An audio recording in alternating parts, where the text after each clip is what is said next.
Bonjour à tous!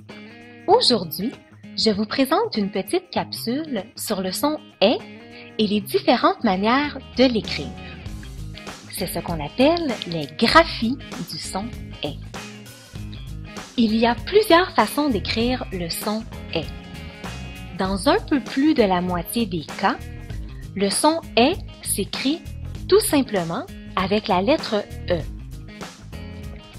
En effet, le « e » suivi de deux consonnes se prononce « est ». Voici quelques exemples. Dans les verbes « admettre » et « effacer », dans les noms « politesse » et « modestie ». Le son « est » peut aussi s'écrire « ei », mais c'est plutôt rare. Par exemple, on le retrouve dans l'adjectif « beige ». Attention!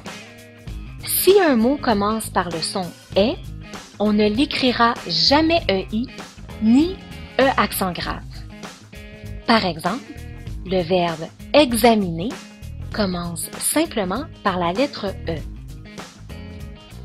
Lorsque le son « est » se retrouve à la fin d'un mot, on peut l'écrire « et » comme dans « muet », un robinet. On peut aussi l'écrire « el » comme dans le miel. Le son « est » peut aussi s'écrire « e » accent circonflexe comme dans les mots suivants. Un chêne, un prêtre, prêter. N'oublie pas que le son « est » peut aussi s'écrire « e » tréma comme dans Noël. As-tu remarqué que bien des mots contenant le son « est » ne sont pas composés du « e » accent grave? En voici d'autres exemples. Depuis son ouverture, ce restaurant est renommé pour ses desserts. Il faut avertir les parents à l'aide de ce sifflet. Dans une future production écrite, si tu ne te souviens plus de l'orthographe d'un mot contenant le son « est », rappelle-toi que le son « est » s'écrit très souvent avec la lettre « e ». En début de mot, le son « est » ne s'écrit jamais « e » accent grave ni « ei ».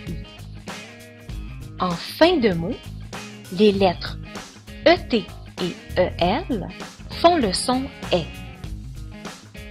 Le « e » accent circonflexe représente aussi le son « est ». Ces petites règles pourront t'aider. Voilà! Tu connais maintenant quelques façons d'écrire le son « est ». J'espère que la capsule t'a plu.